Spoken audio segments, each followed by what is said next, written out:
And so, yeah, and so I would, um, occasionally watch pornography on the laptop. And, as a human being, that did what it needed to do for me. And, that was that. It's not something that I would discuss at work. It's not like I had relations with anybody that was very personal at work. It's not like I was best buddies with anybody at work. It's just something that I did and I didn't talk about. But when I went to work, my bosses would be like slapping themselves, each other on the back, and like talking about me and what I would do at home. And I was still living with their in the home where I was having some trouble with that roommate that was up to no good, and so I couldn't stay there anymore, and so I was working on moving out. But it's like that guy wasn't telling them anything about my job because he didn't even know where I worked. To his knowledge, I still worked at Home Depot, and so yeah, I eventually moved on, and I was really confused. I was like, hey, so why are these people at work talking about my personal sex life and trying to be sneaky about it, but they're like talking about it within my earshot? And it was very uncomfortable. And at that point, I knew that they were spying on me via the laptop that was given to me as a gift. And I was just appalled, right? I was absolutely appalled. There's no reason why something like that would be acceptable. It's like you don't give somebody a gift and put spyware on that gift. That's just really fucking weird. And so I was really uncomfortable with all of that, and I let them know, and uh, they got frustrated with me. Mike Hughes then showed up and was suddenly a manager in charge. It's like he bought a piece of the company or something. He was suddenly a boss in charge, and he would designate this and that, and he'd be like, "Oh, why don't you do this? Oh, why don't you do that? Oh, you show up exactly 5 minutes late every day. Why don't you show up exactly on time?" And it's like, well, sir, because the bosses don't show up on time and they don't unlock the door on time, and I don't get to punch in the clock on time, and so why would I show up when I just have to stand outside the door? I'm not showing up here to stand around.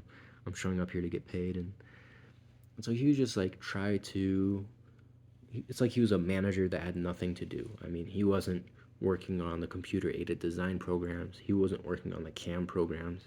He was supposedly there to help with efficiency and progress and help the company grow.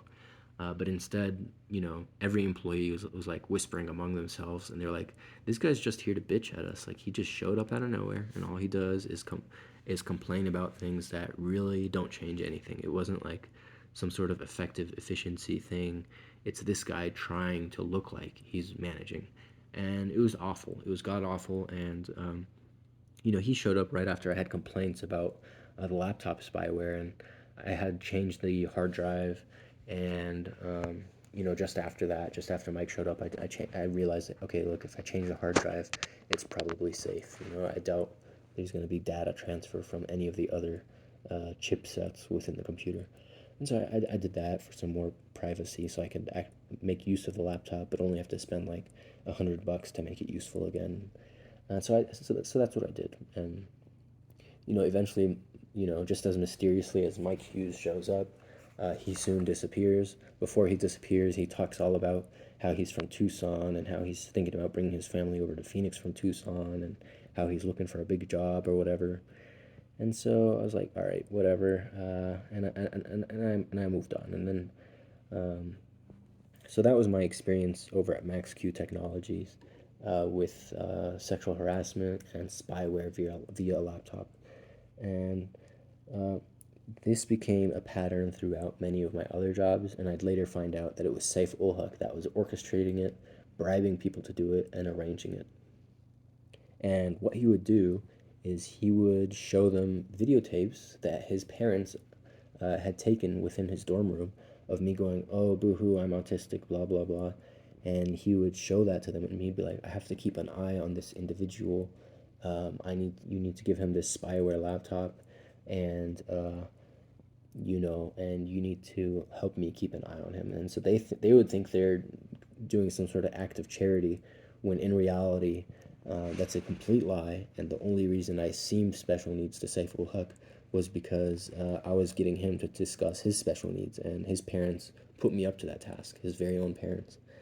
And so, yeah, and so that's what that was all about. And yeah, eventually, the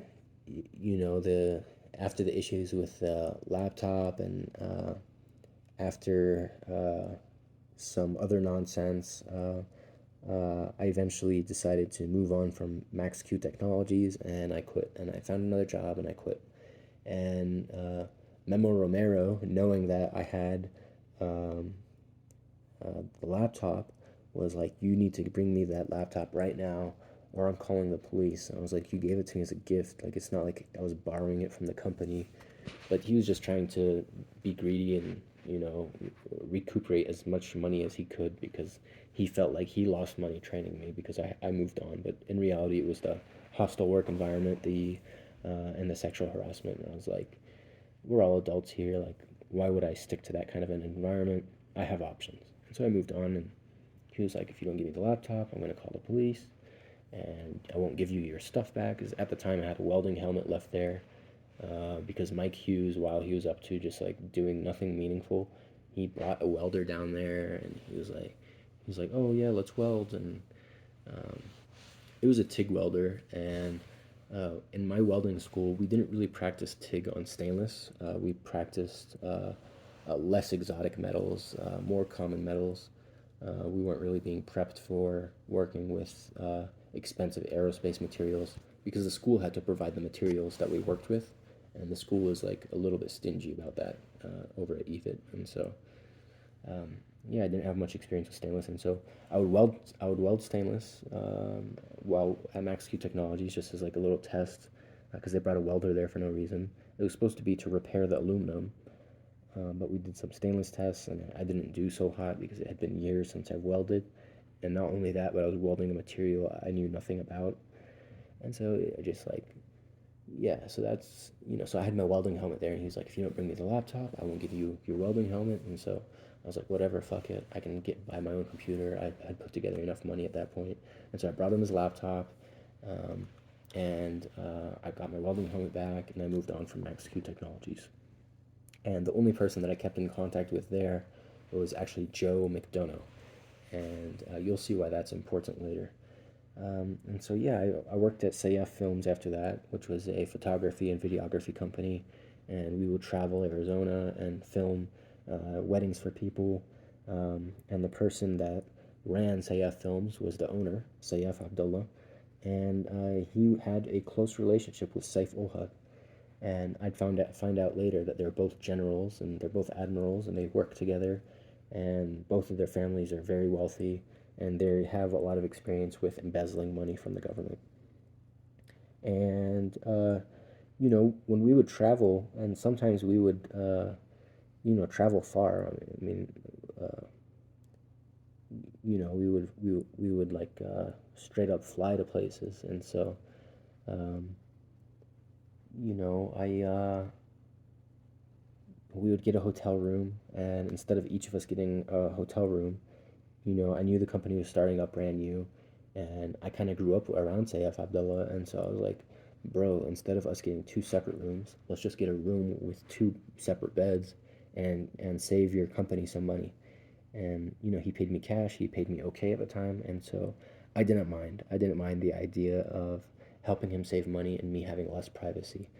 Um, although I do have my needs and I do need to take care of my needs, it's not like I couldn't wait till after a work trip, right? It's not like I'm Lilia Bernanke or something. And so we would share a room, but and we had, like I said, we had grown up around each other, so there was a little bit of underlying trust. And my understanding is that he wasn't just a boss and an acquaintance, but he was an old friend. That's kind of how I saw it. But eventually, I realized that he was just a boss and an acquaintance and somebody that saw uh, um, sexual appeal in me. And I was a straight male, and I still am.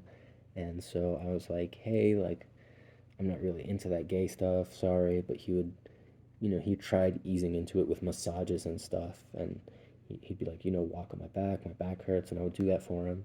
And when he like hinted at making it something else, I would just laugh and move on, right? And so he would happily laugh with me and move on. But um, turns out, he saw more than just a coworker in me, more than just somebody to help him grow the company in me.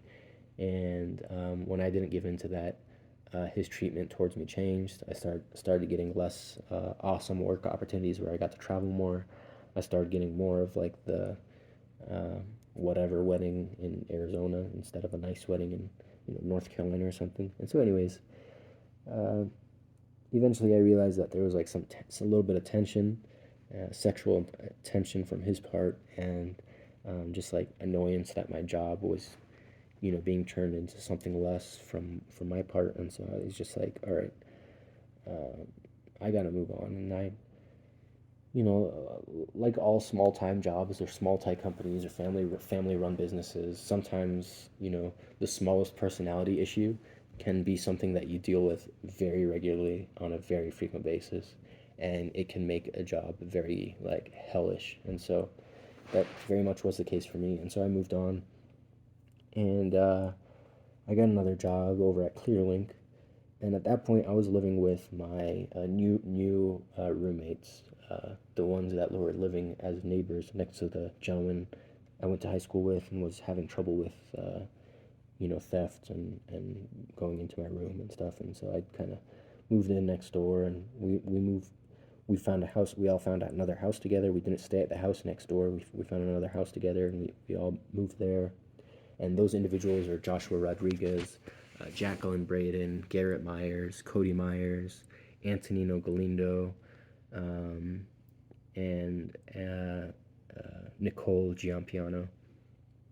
And I had troubles with each of these individuals. And, we're all human beings and nothing's going to be perfect. And this video is about troubles specifically. I'm focusing on the troubles that I had with these individuals and how they tie into the crime. And so that's why I'm mentioning all my interpersonal troubles. It's not like all of my relationships consist of this kind of any kind of issues all the time, right? Like, anybody has issues every once in a while, but not all the time. And I certainly wasn't the common denominator with each of these issues. The common denominator, it turns out, is Saif ul Huq and his intent to rob me of security clearance compensation, which he piled onto me. So, anyways, I was working at this new place called Clearlink. I had a boss named Justin Main. I had a boss named Dallin Graff. I had a boss named Anthony Renteria, and a boss named Jordan Belfort. They were all on different levels of bossness, Jordan being at the top and Justin Main being my direct supervisor. And it was a dandy workplace. It was cool, whatever. Um, Surprise, surprise, there was a gift raffle, and we all went to this arcade and had some gifts raffled over to us. And believe it or not, what did I win in the raffle? I won a laptop, right? And um, I hadn't bought a new laptop since the one I returned to MaxQ Technologies. And so I was like, oh, awesome, that's exactly what I needed. Some people were winning vacuums and stuff, but I got exactly what I wanted, a laptop. And Dallin Graff was the guy reading off the raffle tickets when I won that one. And I was really happy about it. And I went and well, I shouldn't say that. Dallin was the person that was always organizing the raffles. And so I was very happy about it. Um, I took my laptop and I put it in my car at the arcade, and I was really happy. And I was like, oh, awesome. And I moved on, and I used that laptop and stuff. But surprise, surprise, when I went to work, my direct supervisor, Justin Main, was talking about exactly uh, the, he was dropping hints at me about exactly the type of porn that I was watching. I was like, dude, why are you talking about things that happen on my laptop in private? And he would talk about the video games that I played as well. It's not something that I socialized with him about. And so it became really uncomfortable. Once again, it became apparent that there was spyware on my laptop, and my workplace that raffled it off to me as a gift um, was spying on me. And so that was really gross, and I wasn't just going to let it die down this time. So I immediately told Justin Main's supervisors. I told human resources. Um, and I even told Jordan Belfort's bosses about it when they were visiting. And they tried making me seem like I was crazy. They tried covering up for it as much as possible. And eventually they took me to a really fancy restaurant named Papados to try to, make everything right. And, Jordan Belfort was there, his bosses were there, and they were all like whining and dining me and trying to treat me all special and stuff to try to make a huge apology of the issue. But that's not really something you can apologize for. And it's not that I held it against them as a grudge. It's not that I'm super ashamed of the fact that I have a sex life. It's just that it's just very wrong what they did to me over at Clearlink, and it wasn't the perfect workplace in the first place. Um, you had a ton of people over there that acted really weird, and some of the phone calls we got from customers, it turns out was actually like another person on a phone call across the room, another employee, pretending to be a customer, and they would cause all sorts of trouble. I got in trouble from Justin Main for not selling a super old lady, like we're talking senile. He's like, why don't you sell her the DirecTV NFL package? Um, and sell her a phone, a TV, and internet. I was like, because she's super old and she only wanted a home phone. Like, why would I sell her an NFL football TV package and and internet if she only is calling in to set up a home phone? Like, that's and we did sales and we would upsell people, but there's certain moments where um, you need to decide, okay, this person is vulnerable.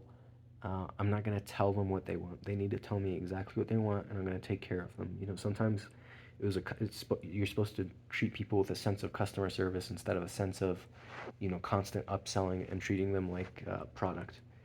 And so, that place got a little bit gross after experiences like that.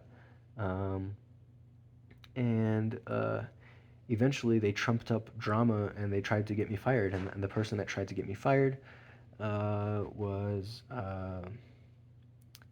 Anthony Renteria. He just got promoted. Everybody got up from their seats to congratulate him because he walked into the room just after getting promoted. So many people were congratulating him. So I got up out of my seat. I congratulated him. I said, "Hey, I heard you made a sales manager. Congratulations. Um, that's very awesome of you." And I was gonna go back to my seat, and he was like, "Hey, why did you get up from your seat while you're taking phone calls?" And the phone call registry was very low. Like the flow of phone calls into the call center was very slow. We weren't really getting calls. It wasn't a big deal. And if I got a call, I would notice because I didn't walk very far away from my desk. And I only stepped away for like seconds, right? Just say, "Hey, congratulations, dude," and then walk back. And so he was like blah blah blah. Talk to me at the end of the shift. At the end of the shift, I sit down with him. I sit down with Justin Main, the two fellows that were, coincidentally, talking about the things that I would do on my laptop to try to, annoy me, and and in a sense of sexual harassment as well because of the uses that I had for the laptop that was given to me as a gift. And they sat me down and they let me know that I was let go. And so I moved on. Everybody was really, all my coworkers were acting all sad about it. I was like, it's no big deal. It's best that I move on anyways. I was having some trouble with these folks, and you already heard about those troubles.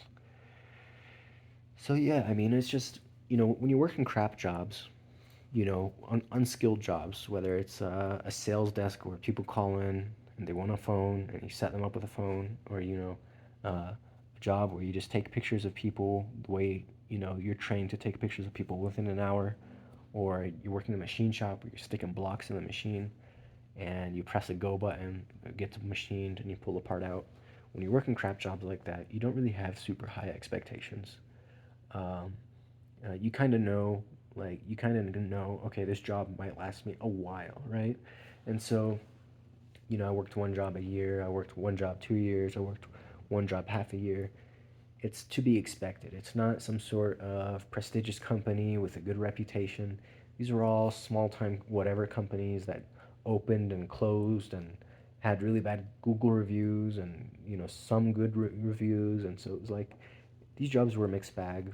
I didn't have super high expectations, but I was having trouble with the companies, and there was a pattern, there was a trend that was being set, and one of those trends is laptops being spied on, and so I had something to say about it, and I very much did. And so, anyways, I after that I worked odd jobs and worked for myself even, and I didn't really have to work. Right, I was a full time student. I basically got paid to go to school with the amount of scholarships that I had. But I was a person that enjoyed keeping busy, enjoyed saving up money for, things that I wanted, or, and so I liked having a job. But it's not like at the time, if I didn't have a job, oh, boohoo, I'm in huge trouble. I can't afford rent. That was never the case. But yeah, and so I left the company, and I had a couple coworkers at that company, Clearlink. One of them's name was Layla.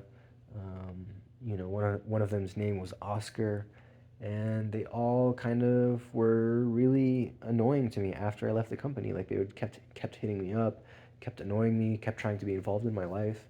Eventually, I had to drop a really hard hint to them. I was like, "Look, I don't really want to be friends with you, Willie. I don't want to be friends with you, Lilia. Sorry, Layla. I don't want to be friends with you, Oscar." I had to like outright tell them like, "You guys are annoying me." And I had another job. I had my friend circles established, and sometimes you just don't get along with people. But in this case, those people were really annoying and trying to falsify a friendship with me.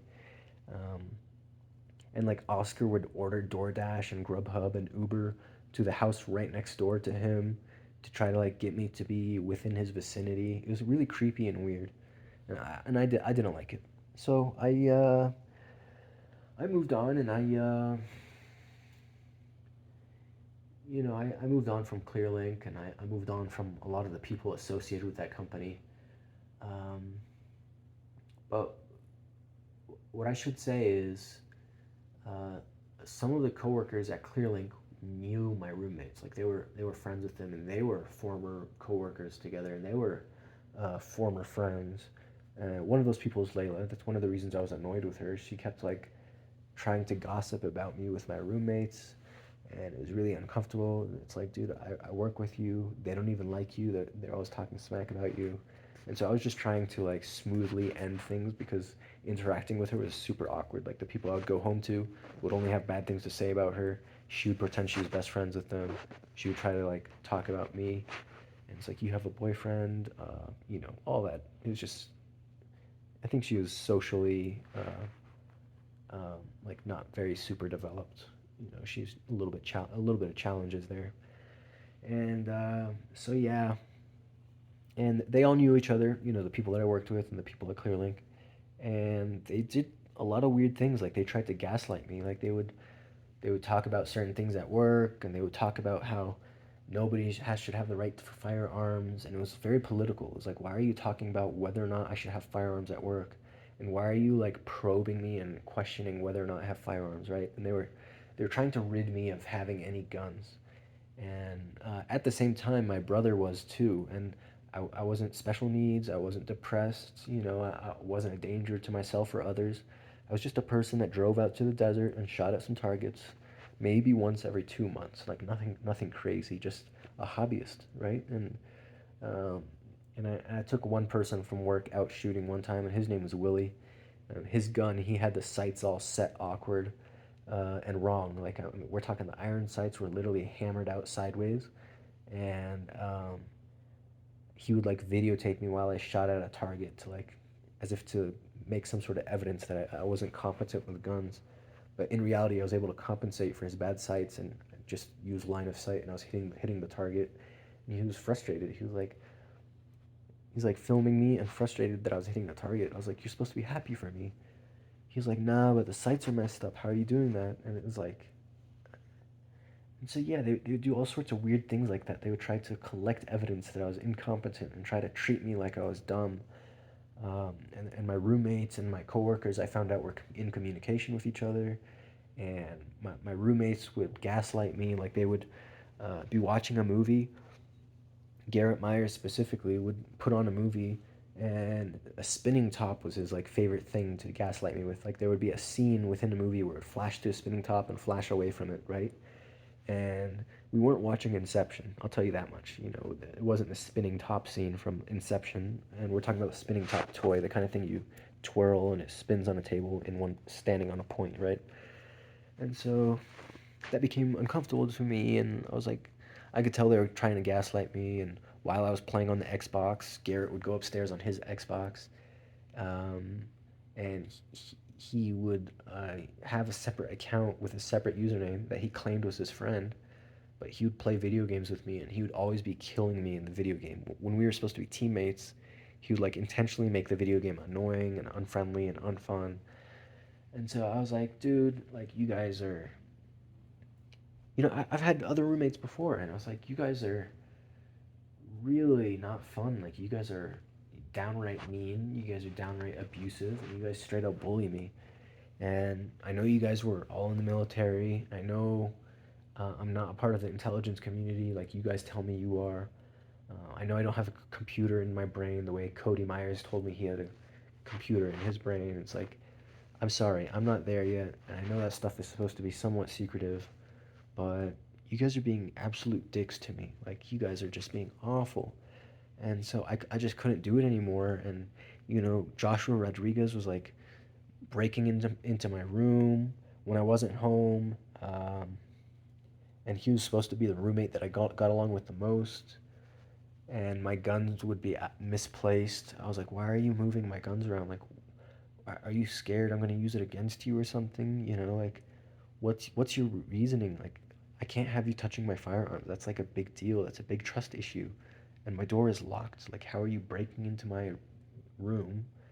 And why are you tampering with my firearms? And so there's just a lot of discomfort. And Antonino Galindo and Nicole Giampiano, um, uh, we were living with them, and so they let us know, like, hey, by the way, we have herpes, we take modern medication, so it's very low chance of it being transmittable. We try to be cautious here and there, blah, blah, blah. Much later on down the road, Nicole Giampiano, I would wake up to her from anesthesia that she was, putting me under with gas from outside of the room.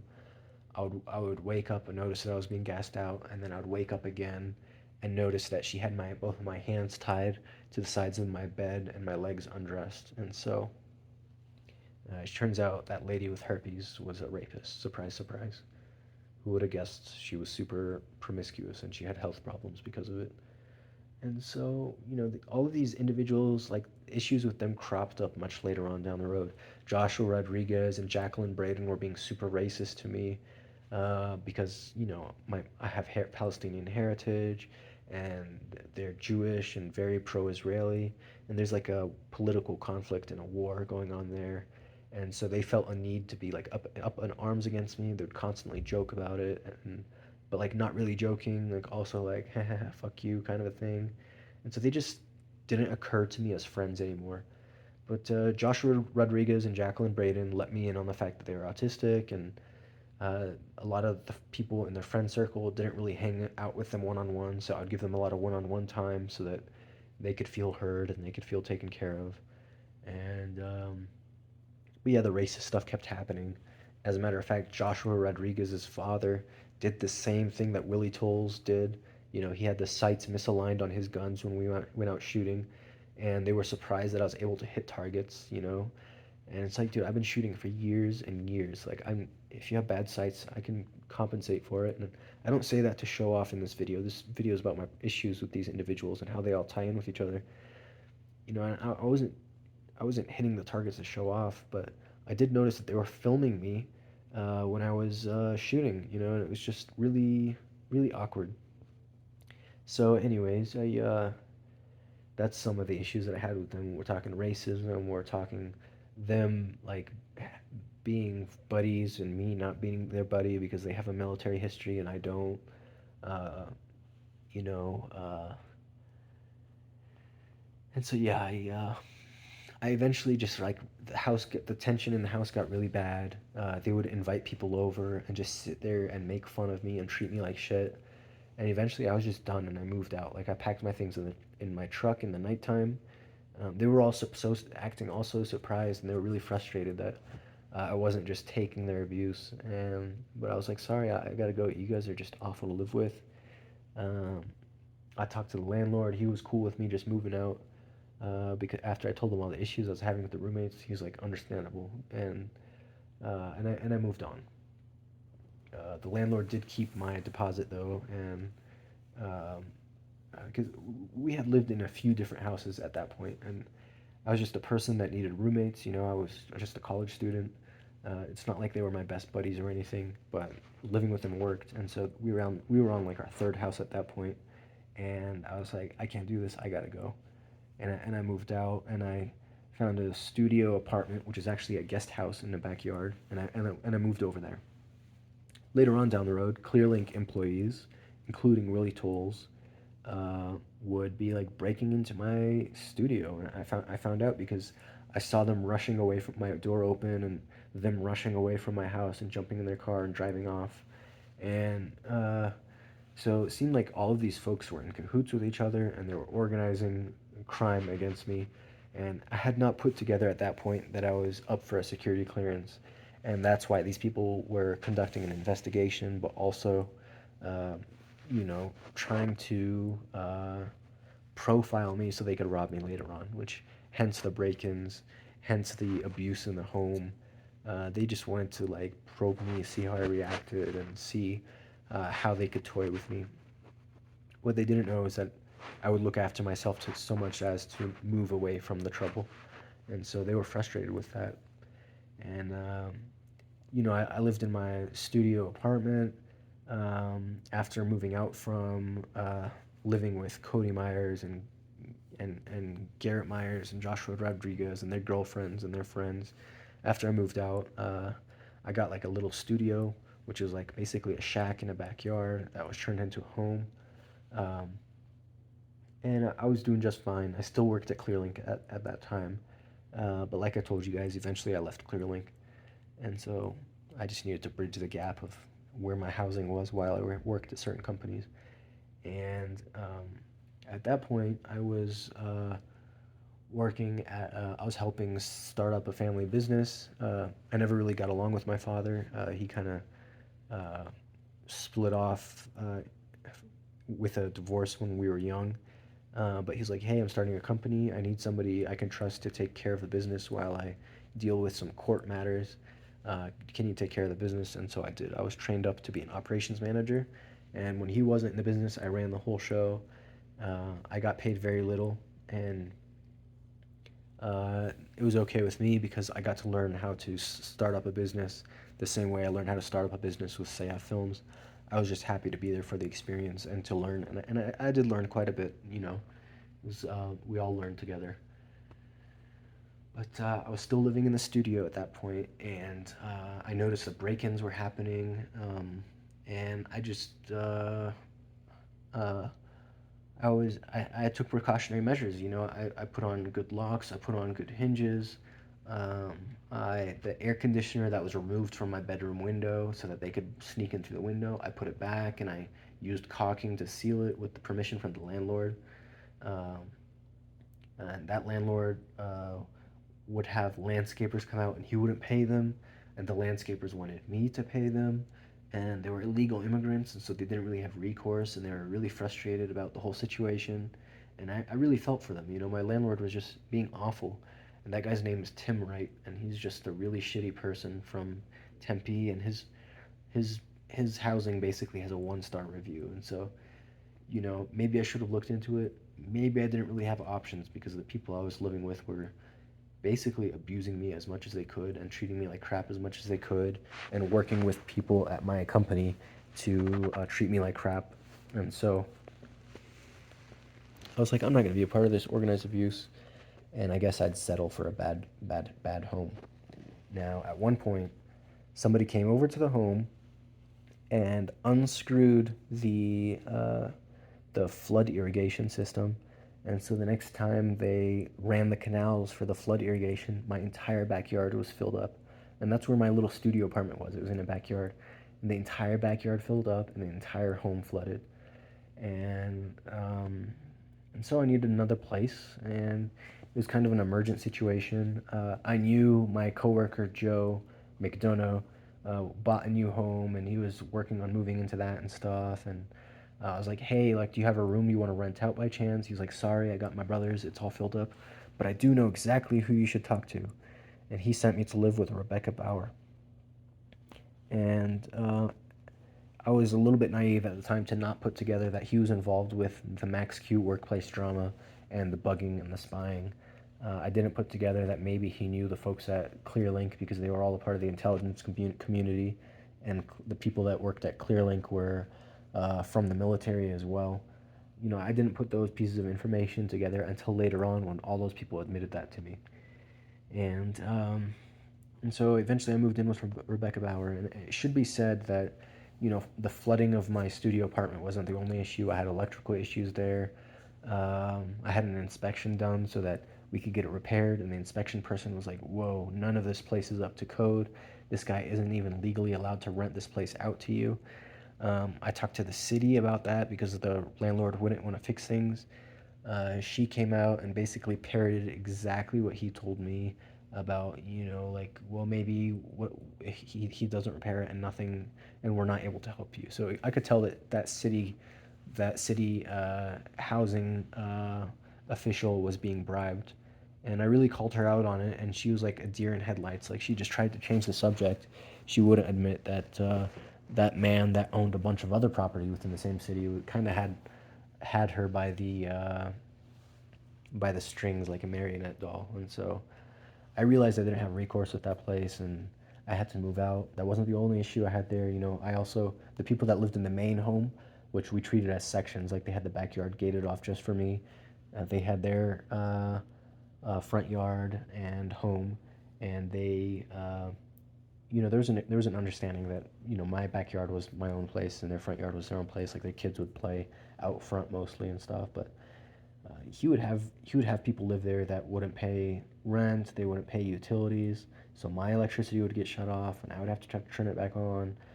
He would set up utilities in my name, like he would set up a water bill for me after the other people's water got shut off, and like without my permission, but he would use my personal information to do that.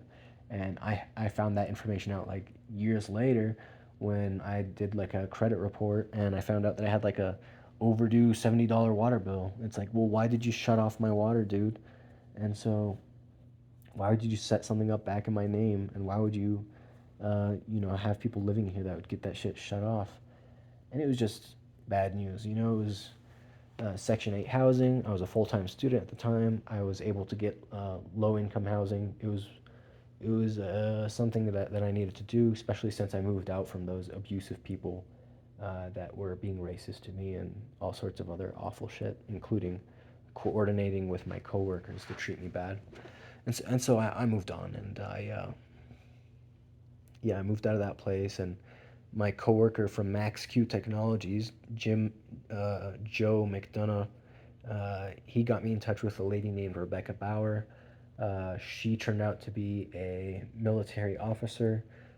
She let me in on the fact that they were ruining my home on purpose, including the flooding. Because when the backyard was flooded, I also had like 4 inches of canal water in my home. And if you don't know canal water, it smells like fish because algae is what smells like fish. And my everything in my place was ruined. And it was intentional. They were corralling me to live in certain places they wanted me to live. When I moved out from those living with those roommates, and they were no longer able to have to claim that we were friends or rooming together and therefore had a close relationship. They were no longer able to petition the courts to put me under some sort of conservatorship. And Saif ul Haq was trying to do that to prove that I was somehow autistic and unable to care for myself. And so he was sabotaging all aspects of my life. He was spying on me via laptops, and he was working with military generals like Saif Abdullah and General Charles Brown. He was working with colonels like Rebecca Bauer.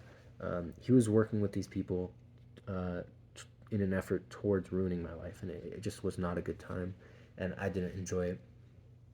And yeah, I mean, so you know, I moved on from ClearLink. I I moved on from the little studio, but I moved in with this old lady that would be breaking into my room. She would be taking my things. She would look for my money when I would hide my money, besides the money in my bank account. She would be digging through my room looking for it. Um, and she wouldn't admit to it. So one day I let her know I was coming home later than usual, and I came home, when I usually did, and I caught her looking through my things and in my bedroom. I was like, "Why are you in my bedroom?" And she just started trumping up all sorts of nonsense, and she was like, "You and you and you, and you have 30 days. You have to move out. How dare you talk to me like that?" I was like, "I literally caught you looking through my things when I told you that I was gonna be home later, and you denied going through my things. You denied taking my things earlier on." And it turned out she was some sort of colonel, and she was in on the scam with Safe Ulhuk. Now, this was many years later. I mean, we're talking years at this point. And Rebecca Bauer admitted to me that she worked for General Tersini. Now, she admitted to me at the time she worked for a general. She didn't say who, but it turns out it was General Tersini, a general whose son I went to kindergarten with. And his name is Ethan Tersini. And um, this information about her being a colonel and her having been in the military came out to me after I joined the military. So we had neighbors across the way, a really old fellow. I would take care of him. His name was Leander Ostendorf, or Lee for short. And his mother, his daughter named Linda would take care of him. I mean, we're talking about an 89-year-old gentleman who turned 90 just the other day.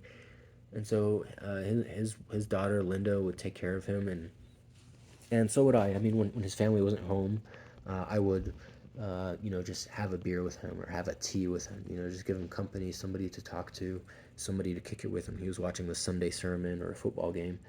I would give him company, and I let Linda know how hellish my life had become, how my housing was always being sabotaged, how my workplaces were always sexually harassing me via my laptops, how this Safe Ulhut guy was always following me around wearing disguises, how the other day I bought a car from Safe Ulhuk's friend, and that car turned out to be a scam, and my brother was working with him to sell me that car. It was a van that I wanted to convert into an RV, and they made sure to ruin that for me, and it was just awful. So I made sure to let Linda know a little bit about my life and where I came from and why I was living across the street. I was like, my house just got flooded. In fact, usually the flood irrigation system is closed. Somebody opened it up. My entire home got flooded. Not cool.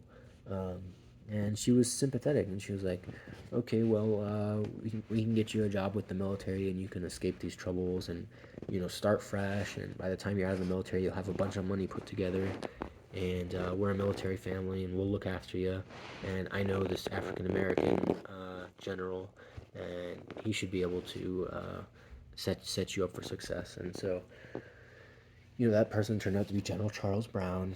It turns out Linda's own husband was a general, the general of war games, a war game exercise they'd put me through in a fraudulent attempt to rob me. They worked with Saif Ulhaq because he had some fabricated dirt on me to claim that I was autistic, and they needed to put me under a conservatorship, and I couldn't keep a job, and that I couldn't find a place to live. And when in reality, he was arranging to ruin all those things for me. In reality, Linda was just funneling me into the military because it's just one more stage of them being able to control all aspects of my life. The military was like such a win for them, but I didn't know that at the time. I didn't know they were conspiring against me. I didn't know these people were military generals and colonels. Um, and I didn't know that I was being funneled from home to all these military folks. Like, that was no coincidence. It was no coincidence that all of my workplaces were giving me laptops that were bugged. Um, and people would, like, when I told Linda about the bugged laptops and stuff, and I told her about Jordan Belfort from Clearlink, auctioning off raffling off the laptop in some sort of award when we were at a workplace event, and playing at arcade games and stuff.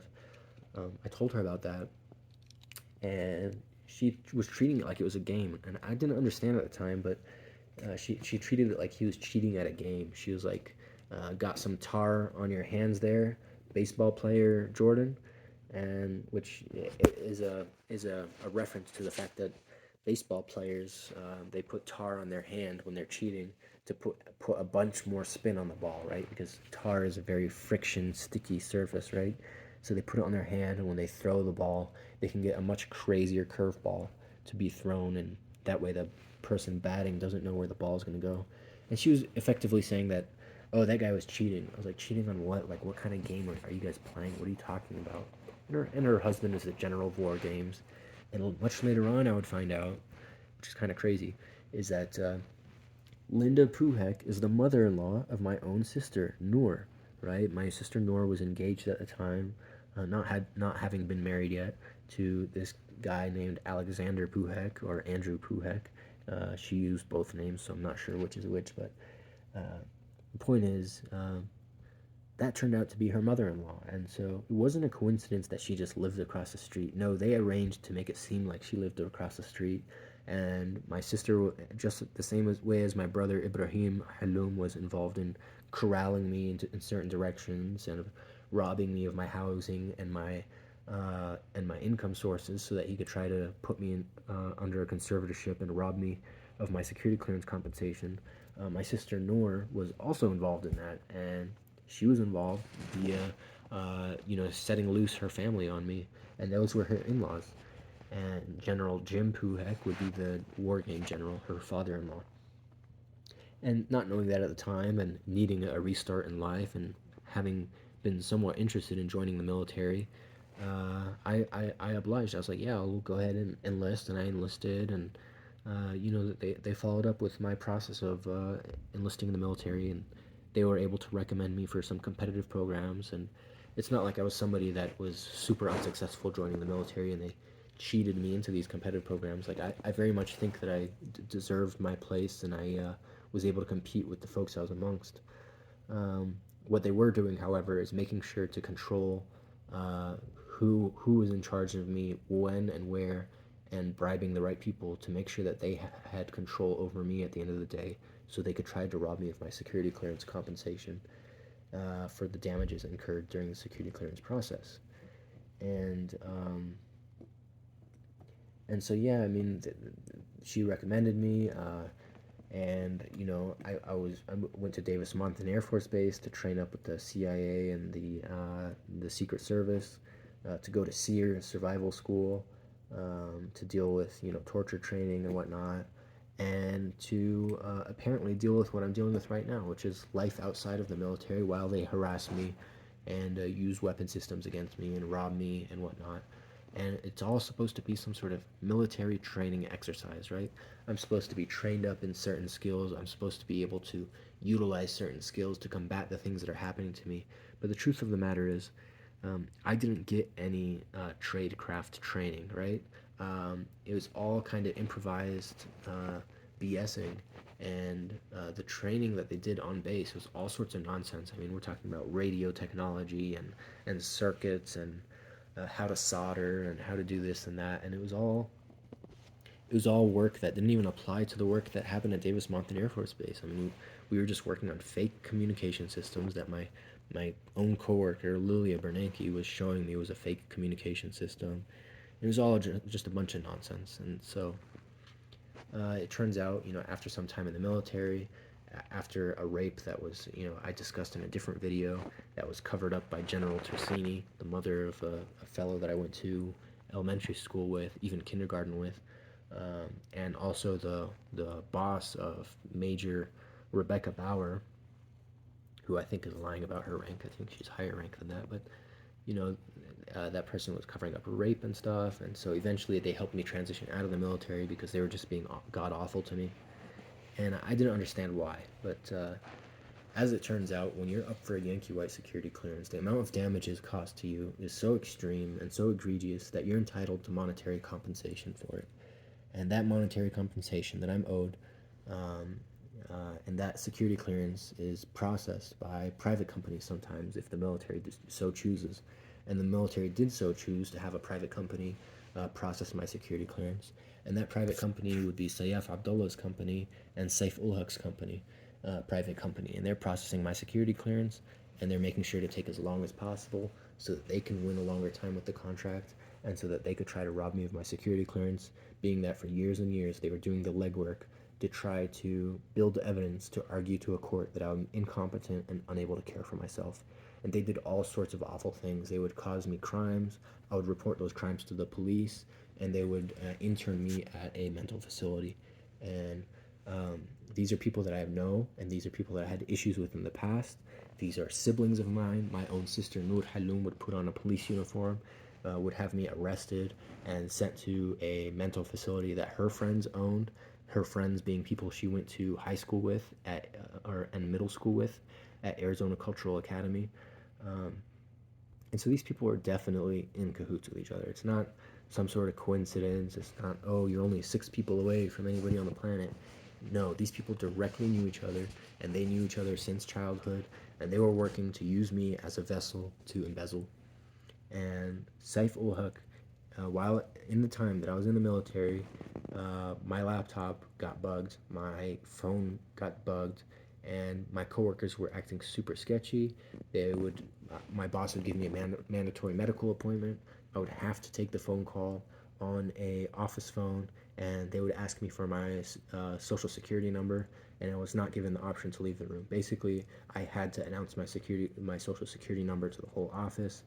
um, it's all a big scam. And so, since there is so much compensation attached to this security clearance, everybody else does everything in their power to try to rob you of it. And they organize and they use military weapon systems, including secret communication systems, including spyware technology on electronics. And they threaten your life if you refuse to comply with their robbery with proprietary assassination weapons. And that happened to me several times. And Saif ul Haq was involved every time. Sayef Abdullah was involved every step of the way. He turned out to be a general that also worked for the 12th Air Force, that also worked for General Tersini, and it just was not a happy time for me. And so this was a sequence of events, and there was a pattern being formed between each of these companies that has a hand in the security clearance process of abusing me and robbing me and setting me up for failure. And so yeah, you know, I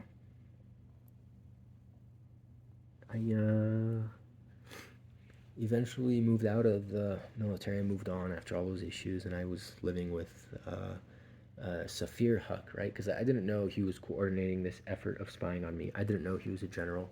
I didn't know his family was super wealthy, and I didn't know he was going to eventually be pointing loaded firearms at me when I refused to let him put me under a conservatorship, and when I refused to offer him my compensation that he said I was promised for my sexual assault.